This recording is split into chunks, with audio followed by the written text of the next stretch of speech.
डोंगर दादाचं स्वप्न.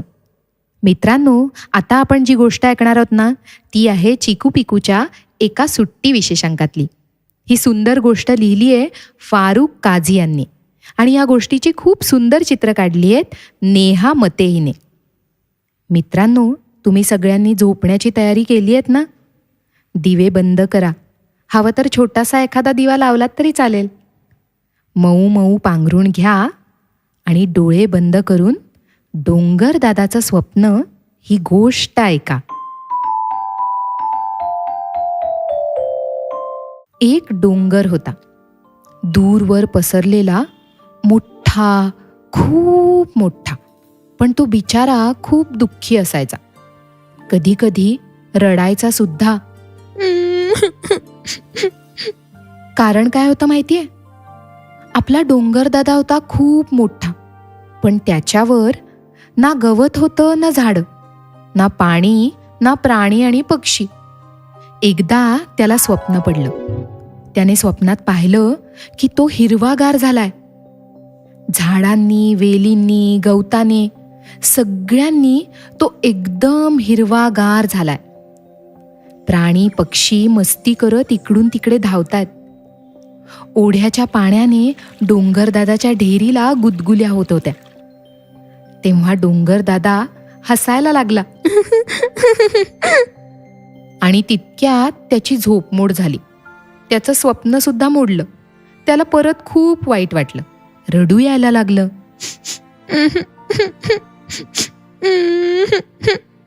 असंच एके दिवशी काही पऱ्या डोंगरावरून उडत जात होत्या.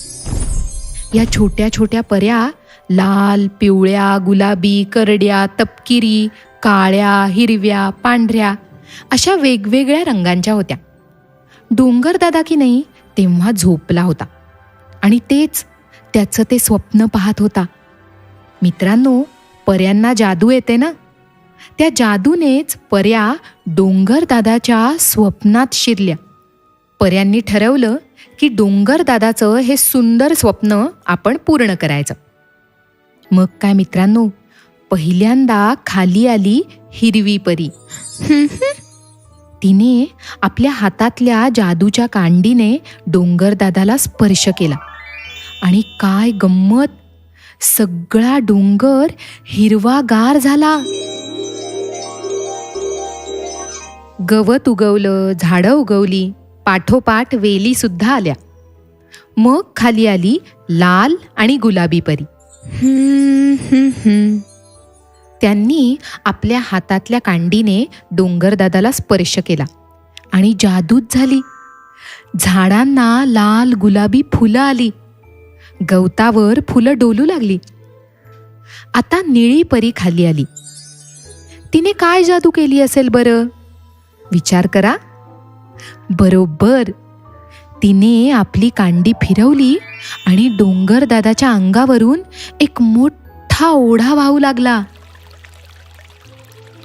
आता आली पांढरी, करडी आणि तपकिरी परी. पांढऱ्या परीने पक्षी बनवले, करड्या परीने प्राणी बनवले, तपकिरी परीने हरणं बनवली. सगळे प्राणी आणि पक्षी धावू लागले, ओढ्यात डुंबू लागले, झाडांवर चढू लागले, गवत खात खात गप्पा मारू लागले. पऱ्या खूप खुश झाल्या. आता नंबर होता पऱ्यांच्या राजकुमारीचा. ती होती एकदम छोटूशी, सावळ्या रंगाची. तिचे डोळे खूप सुंदर होते. ती खाली आली आणि ती जादूची कांडी टेकवणार तितक्यात डोंगरदादाने कूस बदलली आणि तो डोळे चोळू लागला. पऱ्या दचकल्या आणि आपले पंख उघडून आकाशात गायब झाल्या. डोंगरदादाने आपले डोळे उघडले आणि त्याला विश्वासच बसेना. त्याने पुन्हा पुन्हा डोळे चोळले आणि एकदम मोठ्याने हसू लागला. हो हो हो हो हो हो. डोंगरदादा खूप खुश झाला, कारण त्याचं स्वप्न आता पूर्ण झालं होतं. मित्रांनो, त्यानंतर मात्र आपल्या डोंगरदादाला कधीच स्वप्न पडलं नाही. पण तो खुश होता, झाडं, फुलं, प्राणी, पक्षी आणि ओढ्याला अंगाखांद्यावर तो खेळवत होता. मायेनं, प्रेमानं वाढवत होता. पण मित्रांनो, तुम्हाला प्रश्न पडला असेल ना, की पर्यांच्या त्या राजकुमारीचं काय झालं असेल म्हणून? तुम्हाला माहितीये? आकाशात गेलेली पर्यांची राजकुमारी मात्र अजूनही वाट पाहतीये डोंगरदादाला नवीन स्वप्न पडण्याची. त्याला स्वप्न पडलं तरच तिला खाली जाऊन त्याच्या स्वप्नात शिरता येणार होतं. तिला त्याच्या स्वप्नात जायचं होतं. आपल्या काठीने डोंगरदादाला स्पर्श करायचा होता. आणि तसं करून ती काय करणार होती माहितीये मित्रांनो?